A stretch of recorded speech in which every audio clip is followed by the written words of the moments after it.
waaw asalaamaaleykum sama gars yi maa ngi leen di ziare ñoo ngi nuyu ñëpp yéen ñi nga xam ne yéen ñuy suivre seen chaîne YouTube élevage Zik DM. waaw tey ñu bëggoon a ñëw rek indi ay leeral rek yoo xam ni ñu bëri dañu koy laaj mooy dañu am pigeon te seen pigeon mu gëj a produire mën a am si ñoom 6 mois ba 1 an sax du produire du nen waaw.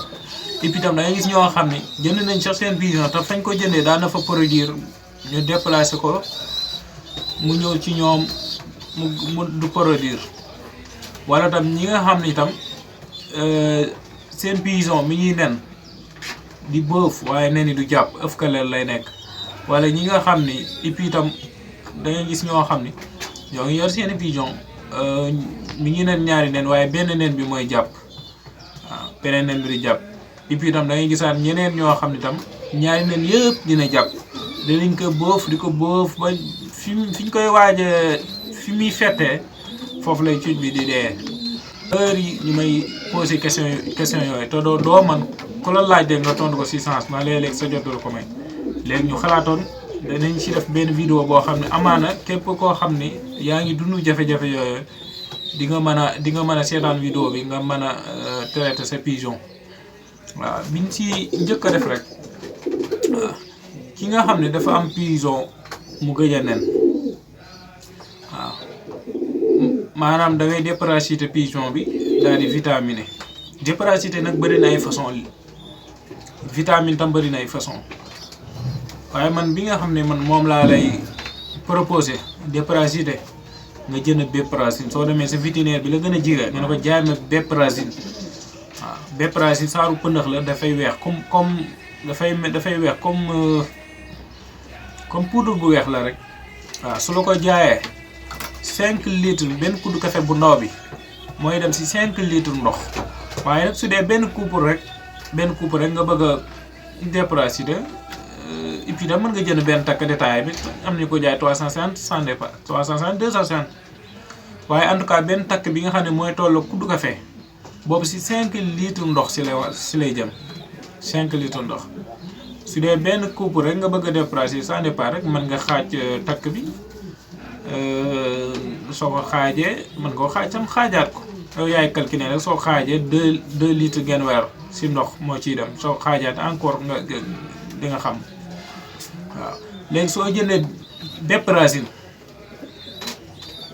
jëndee béparasine pigeon bi nag da nga koy maral. ndax béparasine dafa weex te pigeon suy naan dafay ñam su ñemee su safee du naan xanaa moo mat dëgg su dee yaa ngi tàmbalee def béparasine da ngay maral pigeon bi comme message tey su timis wala balaa timis a jot da ngay tuur naanukaay bi su dee tuur nga naanukaay bi soo xëyee nga xont pigeon bi su dee xont nga pigeon ba ay 13h 14h. nga defal leen ndox mi waaye ndox mi nag su dee béparasine bi doo ko def fanaanal yow soo xëyee daal xontal pigeon bi waaye nag naanukaay bi ni ma la wax léegi ne nag naanukaay bi da ngay bàyyi ba comme si timis nga tuur naanukaay bi ba nga xam dañuy mar soo xëyee nga xontu pigeon bi bu leen defal ndox su 13h 14h nga doog a leen defal ndox mi mooy béparasine bi. béparasine bi nag heure boobu noonu nga leen ko jox heure boobu nga koy defar soo ko defaree comme dosage bi ma wax ndax kuddu café bu ndaw bi mu ngi dem si 5 litres ndox yaa koy xaaj saa ne ak su dee tam da nga koo bëgg a def pigeon yu bëri mën nga ko def mën nga jël benn takk bi ngi toll kuddu café bu ndaw gi moom la benn takk bi di toll waaw. ki nga xam ne tam dafa jënd béparasine bi lu bari soo ko bëggee natt kuddu café gu ndaw gi doo ko duy ba mu fees da nga koy duy ba maasi nii rek moo war a dem si 5 litres ndox. béparasine dafa weex soo si defee lu ëpp rek mën a rey pigeon bi dafa weex ndax day déparasiter waaw. kon li ma doon leeral léegi nii rek su timis jotee nga tuur ndox mi xëy xont pigeon bi 14h nga defee leen ndox mi ñu naan. suñ naanee ba timis jot la des ci ndox mi tuural waaw su timis jotee la des ci ndox mi tuural soo xëyaatee encore nga xont pigeon bi nga xont bi 14h nga defaat na nga defoon timis nga tuuraat nga def ko ba ba am 3 jours su dee am na 3 jours 4e jour bi soo xëyee xontal pigeon bi jox leen ndoxu kese ndoxum naan ndoxu simple nii rek 4e jour bi bu def benn garab waaw léegi 4e jour bi su dee def nga ndoxu kese rek léegi 5e 6e 7e ba 8e jour mooy 4 jours yi après fekk jënd nga vitamine ndax soo demee si vitamine da nga koy jaay da ngay wax mu jaay la Beprasine ak vitamine nag bi ma lay proposé nga jënd vitamine aminé total vitamine bëri nay façon Beprasine ni mu bëree façon noonu la vitamine bëree façon waaw nga jënd vitamine aminé total soo xoolee day pëndax la bu xam ne dafay rose mën nga wax rose fuchsia mën nga wax rouge ça n'est pas waaye couleur bi daal bi mu yor mooy rose fuchsia léegi mën na la jaay si day benn pigeon ça n'est pas en tout cas daal li ma doon wax fee rek kuddu café bi mooy dem si 5 litres ndox muy Beprasine wala vitamine aminé total léegi su la jaayee vitamine aminé total bi xam nga si Beprasine bi dama la waxoon da ngay maral pigeon bi waaye su dee si vitamine bi doo maral pigeon bi su dee vitamine bi comme yaa ngi si 4e jour bi 4e jour bi moom nga def nga ndoxum kese léegi nga war jëmaat si 5e jour ak 7 ak 8 ak 9 soo xëyee xontal pigeon bi nga defal leen ndox vitamine aminé total bi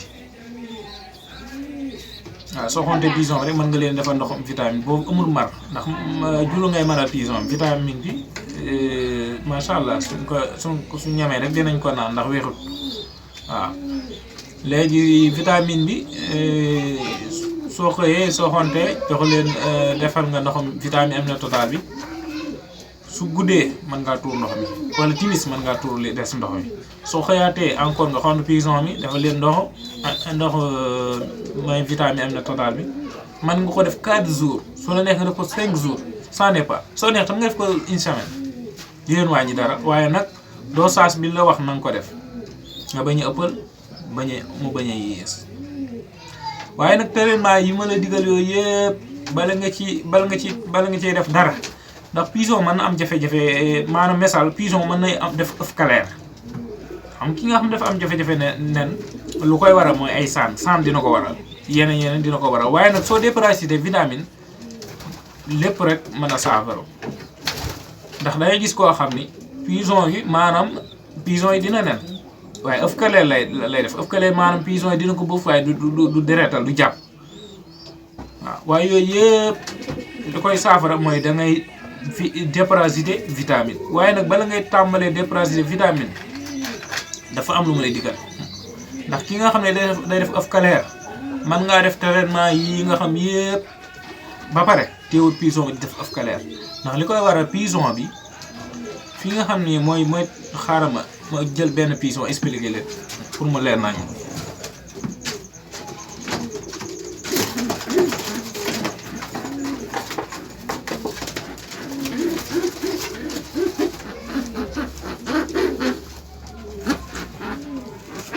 message soo jëlee pigeon bi gis nga fii ni mu fatee xam nga genn baa ngi nii fii mooy genn bi gis nga pigeon gis nga fii ni mu fatee nii fii su fatee ba am na nu muy bëree karaw rek su dee dañoo tëbante rek li war a génn mën na bañ a génn maanaam dina génn waaye fi mu war a dugg du fa dugg may waral muy def œuf clair léeg-léeg lii dina ko waral léegi li ma lay digal bala ngay def bala nga tàmbalee benn traitement fii da nga koy suqi gis nga li war fii da nga koy suqi muy mâle bi ak femelle bi waaw da ngay suqi bu mâle bi ak bu femelle bi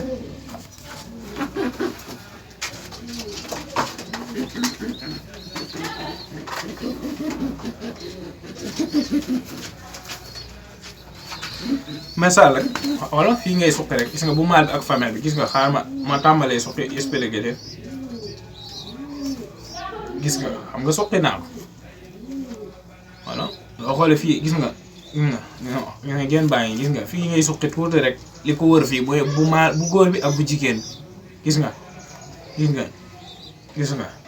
soo ko suqee nii rek doy na sëkk bala ngay tàmbali benn traitement gis nga defal lii ba pare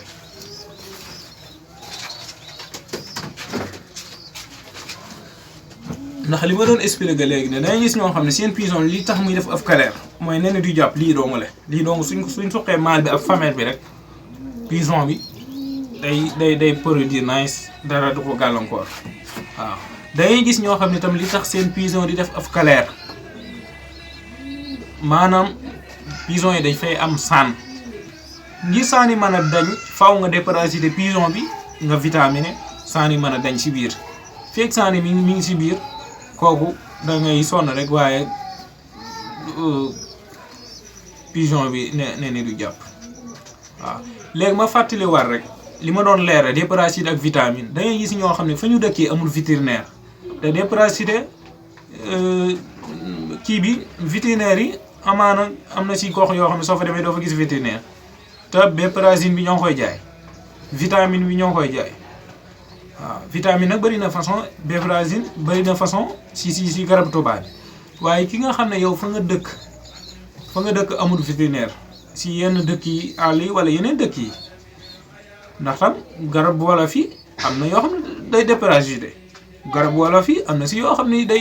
am na vitamine leen loolu mën nga ko remplacer si garab wala fi. léegi ma indi ay leeral rek si domaine garab wolof yi rek ki nga xam ni yaa ngi dëkkee si gox boo xam ni amul vétérinaire ngir su dee fa nga nekk rek da nga mën a déparasiter sa pigeon vitamine sa pigeon te amaana doo déplacé wu si yenn gox yu sori ndax vétérinaire du fépp lay am. léegi déparasiter ma ñëwaat rek si déparasiter laaj mën naa déparasiter xasu xay mën na déparasiter sunguf xay mën na déparasiter li mën a déparasiter bëri na te lii di laaj xasu xay wala sunguf xay dëkk àll yi am na fe ak yeneen gox yi nga xam ne amul vétérinaire mën naa wax am na fépp. waaw su dee itam si vitamine bi saab-saab mën na vitaminé waaw saab-saab am na vitamine itam soo déparasiter su dee fi nga nekk amul vétérinaire mën nga jël laaj bi nga fajareet ko si ndox mi ba saf. soo koy def si guddi nga koy def waaw guddi nga koy def xam nga am nga si garab tubaab bi dama doon expliquer béparasine bi donc maanaam dangay maral pigeon bi ci heure bi nga ko war a jox si ngay defaree béparasine bi. vitamine bi encore soo koy def heure bi nga ko war a jox pigeon bi heure boobu nga koy def si garabu tubaab bi mooy vitamine am na total bi ak béparasine bi. léegi soo ñëwee si garab wolof yi su dee da nga bëgg a déparasiter pigeon bi xasu xay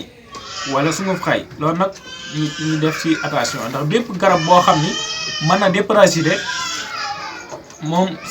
xeeti garab yu weexi la loolu tax soo xamul dosage bi rek mën ngaa rey ma leen ko bàyyiloo xel rek. su dee da nga bëgg a déparasiter pigeon bi laaj sax moo xaw a tane léegi ndax laaj am na différence rek ak xasu xay ndax xasu xay am na ça n'est pas daal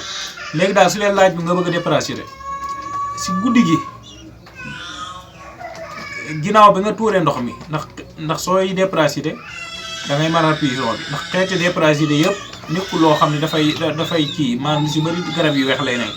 léegi su guddi gi nga xam ne moom ngay tuur ndox mi nga xam ne moo nekk si kaaf bi si guddi googu noonu ngay jël benn pot def ci ndox jël laaj fajarete ko soo jëlee laaj nga fajarete ko ba mu sew nga dugal ko si benn pot def ci ndox mu xëy fanaan su fanaanee rek dafay saf su safee rek di nga mën a soo xëyee rek nga mën a jox ko pigeon bi su dee laaj bi moom soo xëyee suñ ko naanee ba timis loolu jërul nga koy tuur mën na am 2 jours nga doog a changé ndox mi su dee laaj bi la soo ko defee 4 jours su dee laaj moom nga def 4 jours mën nga toog 2 jours nga doog a changé ndox mi ginnaaw bi nga ko defee si guddi gi mu xëy sab-sab même xasu xay bi noonu la mel waaw wuma la nag nga def béparasine bi def laaj bi def xay bi diggul ma ko kenn boo ci am rek beneen bi mën a wutu moromam su dee am nga béparasine bi si vétérinaire ñoo nga jaay baax na juru def laaj bi su dee am nga laaj bi juru def xay bi mooy xas xay bi wala suuf xay bi juru def waaw léegi soo ko defee 4 jours ba pare 5e jour bi maa ngi toll si garab wolof 5e jour nga def ndoxum kese léegi 6 nga tàmbalee 6 7 8 9 10 si vitamine bi mën nga jël sa saab-saab soo jëlee sa saab-saab nga weer ko doo ko koy weer nag doo ko weer si naaj da nga koy weer si ker waaw soo jëlee saab-saab da nga koy weer si ker soo ko weeree si ker ba mu wow nga dëbb ko ba mu mokk nga jël sunguf si def ko si ndox mi si guddi gi nga fanaanal ko su bët setee dina fekk mu sab-sab nga segg ko jox ko pigeon yi waaw sab-sab itam mën na am 2 jours waaw ça dépend da ngay gis ñoo nga xam ni seen pigeon yi fa ñu nekkee dafay gaaw a tilim waaw dafay xat dafay gaaw a tilim boobaa yow mën nga ko sensé chaque jour nga sensé ko su dee sab-sab bi mën nga ko def 1 semaine su la neexee 4 jours wala 1 semaine waaw kon li ma doon leer léegi xanaa leer ni si wàllum déparasité vitamine waaw si dee si garab tubaab bi ngay utiliser béparasine bi 3 jours vitamine bi mën naa ne 4 jours wala 1 semaine si dee si garab wolof bi déparasité bi mën na ne 4 jours si dee déparasité bi si laaj bi soo mën a doon 4 jours si dee déparasité bi si xaay mën naa doon 3 jours vitamine bi mooy amine total bi wala si garab wolof yi si saab-saab bi mën nga ko def 5 jours 1 semaine 4 jours ça n'est pas daal waaye nag waaw léegi kon si wàllum déparasité bi ak vitamine yaakaar naa ni mën na ni ngay déparasité pigeon bi ak ni ngay vitaminer si garab wolof yi ak garab tubaab bi loolu la lañu indoon pour ñu dinañ ko leeral waaw léegi nag dañ see bëgg a yokkaat yeneen i leeral ndax tam dangay gis ñoo xam ni maanaam pigeon yi du am benn jafe-jafe nen dina nen et puis itam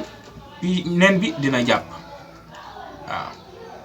ndax ki nga xam ne dafa am problème mu pigeon bi am problème mu ne li ma doon leere léegi rek da ngay déparasité vitamine mu saafara waaye ki nga xam ne tam amul jafe-jafe nen bi dina nen waaye du jàpp encore da ngay déparasité vitamine waaye ki nga xam ne tam romb na foofu dina nen bi dina jàpp waaye cuuj bi day dee bi si biir loolu lañ bëgg indi ay leeral waaw ki nga xam pigeon bi nga xam ne dina nen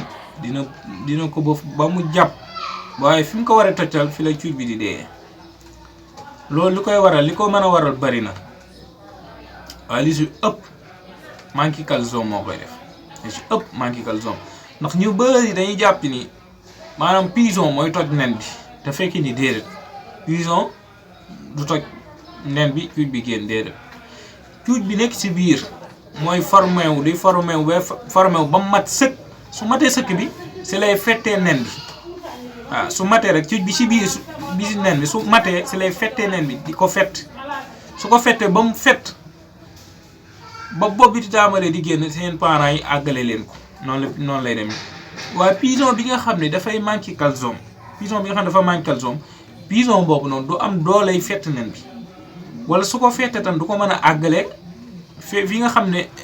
su fa yemee rek seen parents dinañ ko mën a àggale loolu su manqué calcium rek du am dooley fett nen bi te su fettu nen bi rek seen parents yi duñ ko mën a àggale mooy waral muy dee si biir kii bi si biir nen bi loolu nag li koy su dee calcium moom da ngay jënd calcium rek jox ko pigeon yi seen parents yi nag nga koy jox waaw ndax cuuj bi si biir moo manque calcium waaye ci pigeon bi seeni parents ngay jox calcium ngir suñu produire si biir nen bi ma cuuj bi du manqué dina am maanaam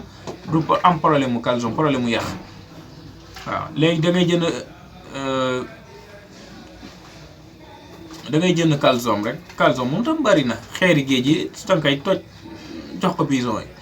yi et puis tam am na lu gën a yomb loolu comme li ma doon digal léegi di déparasité vitamine bi su la neex soo déparasité vitamine ba pare mën ngaa toog 2 jours 3 jours li ma lay digal nii nga def ko boobaa du jël sax jënd calcium mooy xeeri xonk yi nga xam ne maçon yi moom la ñuy tabaxee wala moom la ñuy def si fonds perdu yi xeeri xonk yooyu noonu moom ngay jël dëbb ko ba mu mokk ba mu tolloog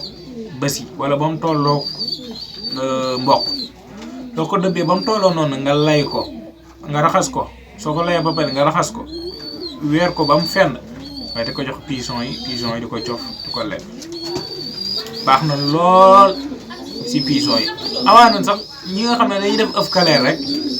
lii rek suñ ko defee rek seen afkaleer mën a dañ mooy xeeri xonk yi sew yooyu noonu di ko jox si defal ci lekkukaayu pigeon yi di ko lekk. bi si toppaatam mooy këriñ yi nga xam ne moom la ñu toggee li may wax nag bal ko kenn di ko def ki nga xam ne dafa am jafe-jafe yi ma doon limoon lekk ki nga xam ne dafa am jafe-jafe yooyu bala moo def lii may digal na def yooyu yëpp ba pare. ginnaaw loolu mën na jëlaat këriñ yi ñuy toggee nii mën na ko dëbb ba mu sew su ko dëbbee ba mu sew ba mu tolloo bës yi wala ba mu tolloo mboq rek mu lay ko ba poussière bi génn poussière bi génnee mën na ko def fi ngay defee lekkukaay pigeon yi soo neexee mën nga def si xeer xonk yi si wet gi def ci këriñ yu sew gi mën nga leen def la ngay xonte encore su la neexee su dee mboq ngay xonte wala élément yaa xam ne ngay xonte waaw ba nga xam ni ñoom dinañ mën a cof si kii bi si këriñ yi ak xeer yi sew yi ak liñ bëgg a lekk waaw ñoom waaye li may wax lépp jafe-jafe maanaam jafe-jafe yi ma lim yëpp pigeon yi muy dal yëpp mooy pigeon yi ni kaase pigeon soo kaase day manqué lu bari day manqué calcium day manqué vitamine feebar da koy gaaw jàpp loole waaye pigeon bi nga xam ne day naaw di ñëw kooku moom du am jafe-jafe li si bëri du am benn problème dina wér du am benn jafe-jafe ndax li mu bëgg lépp xam na ko te dina ko wër waaw xeer yi dina ko for si biti këriñ yi dina ko for si biti ak yenn yi nga xam ne dañ koy for si garab yi ni xamaay ndax pigeon yi bàyyi ba yi si bëri suñ feebaree xam ne li leen faj dañuy dem wut ci ko dem wëri ko waaw comme ni ma doon digal rek ki nga xam ne dafa am cuuj bi dee ci biir loolu su ko defee rek mën a saafara mooy këriñ ji ak xeeri xonk yi waaw. am na si ñoo xam ne nag lay waral cuuj bi di dee ci biir du problème manque calcium léegi am na si ñoo xam ne la koy waral du problème manque calcium da ngay gis kaaf yoo xam ne dama yàlla jéggal kaaf yi day salte trop pigeon bi cuuj maam nen bi suñ ko tàmbalee fet si biir tàmbali gi nga ko tàmbalee fet ci biir dangay gis ñoo xam ne seen kaaf dama yàlla jéggal dafay salte waaw dafay bëri gunóor dafay bëri ay sànqaleñ dafay bëri ay melentaan léegi nen bi suñ ko tàmbalee fett rek sànqaleñ yi ak melentaan yi dañuy dugg si fett boobu noonu di matt cuuj bi ci biir cuuj bi fa lay jaare di dangay gis ñoo xam ne ay matt mooy rey cuuj bi ci biir nen bi ndax su ko tàmbalee fett rek dina am bën yu sànqaleñ fi dinañ fa mën a dugg ba rey cuuj bi ñu si bëri tam lii mooy rey seeni cuuj yi nga xam ne ñoo nekk si biir nen fii tam dina ko waral. da nga gis koo xam ne ma doon leer léegi nii rek da nga gis koo xam ne dafay jënd pigeon ba pare pigeon bi daan na produire fa mu nekkoon muy ñëw si yow du produire mu pose produire am li ko waral mooy pigeon bi dafay stéro su dee pigeon bi dafa ñëw rek stéro amaana mën naa bañ a lekk mën naa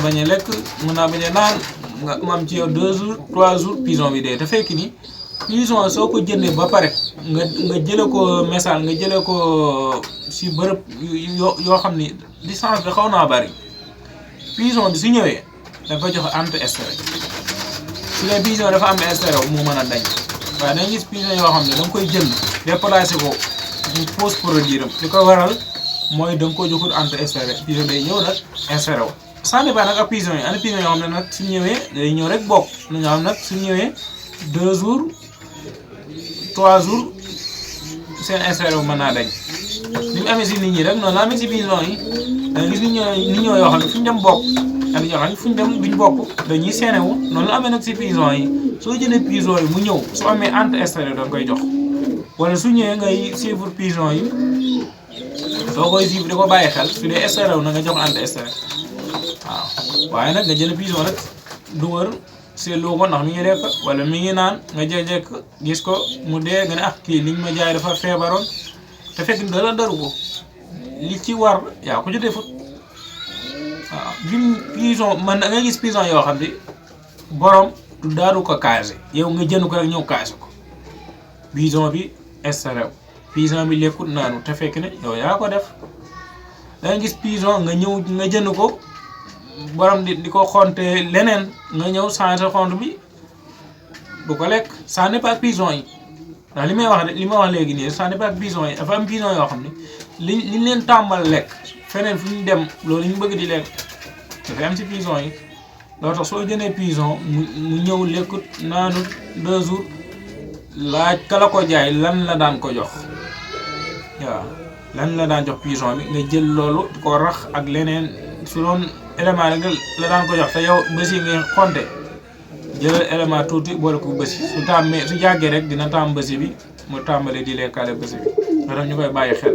pigeon yi mën naa wax ne bàyyi ma yi ak nit ñi su bëri dañ ko nuróole dañ ko bokkale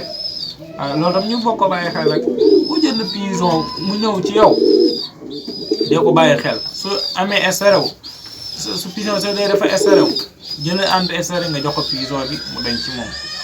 waaw di fàttali rek maanaam dañuy gis koo xam ne pigeon bi boofu nañ ko 14 jours wala 15 c'est ça dépend rek ak pigeon yi dañuy gis pigeon yoo xam ne 14 jours la ñu boof tojtal seen pigeon bi toj wala 15e. wala c'est ça n'est pas ak pigeon yi di fàttali rek pigeon bi si dee fett na mu am 2 jours te fett bi tëjut yow teel a jël sa matuwaay su dee pigeon bi fett na mu am 2 jours yow xoolil nen bi nga xam ne nag ni nga koy xoolee soo ko xoolee ba mu set nga tegal ko fi pigeon bi di boof mu continuer boof ndax dangay gis pigeon yoo xam ne dañoo xaw a sàggan ni mu amee si nit ñi rek nit ñu sàggan noonu la amee si bàyyi may yoo xam ne dañoo sàggan yoo xam ne ñoo rey seen cuuj ndax pigeon bi si day fett na rek def na la man fett na nen bi parents yi war ko àgg te àggali ko yow sa bopp yow yaa koy àggale soo ko àggaliwul rek pigeon bi mën na dee waaw kon dina ko fàttali rek du ne pigeon bi def na li man fett na nen bi te parents yi àggali ko nga àggale ko waxuma la nag mu fett tuuti rek nga yàkkamti àggale ko boobaa nag yaa rey sa cuuj waaw waaye su amee 2 jours fett na ma am 2 jours seen parents yi àggale ñu ko yow sa bopp yaa ko jël àggale ko waaw fett jël nen bi xoole ko waaw def naa ko ba taay mën a bay indi benn jafe-jafe su dee ni mu la ko diggalee nu mu ko defee doo am benn jafe-jafe waaw lii daal la ñu waxoon daal nañ ci def benn vidéo ndax dafay bëri ñu koy laaj trop te mënuñu ku ñu laaj rek ñu def benn vocal envoyé la ko ndax dafay jël temps ñu xalaatoon vidéo bi nañ def benn vidéo képp koo xam ne yaa ngi dund jafe-jafe yii rek soo seetaani vidéo amaana da nga xam yan traitement nga ci ngay jël lii rek moo sabab ñu ni nañ def benn vidéo ngir képp koo xam ne am na jafe-jafe yii rek da nga ko mën a saafara di leen fàttali rek suñ chaîne YouTube yi mooy Seck élevage Seck DM ci suñu chaîne YouTube ñoo ngi sàkku rek képp koo xam ni mosoo abonné ci chaîne bi rek nga abonné ci chaîne bi rek et puis tam del partager vidéo yi ñoo ngi sàkku tam ngay sem vidéo bi ak di commentaire donte ab kër la rek nga commentaire ci vidéo bi xeebuñu ko daal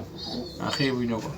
waaw waaye ñi nga xam ne abonné ñu tam ñu abonné ci chaîne bi rek ñi nga xam ne vidéo bi nag dañ ko seetaane feneen Facebook wala ñu seetaane ko WhatsApp wala feneen kenn télécharge ko dugal ko feneen ñoo ngi sàkku rek nga ñëw tam nga ñëw ci sunu chaîne YouTube nga bind élevage Seck DM soo xoolee affiche bi rek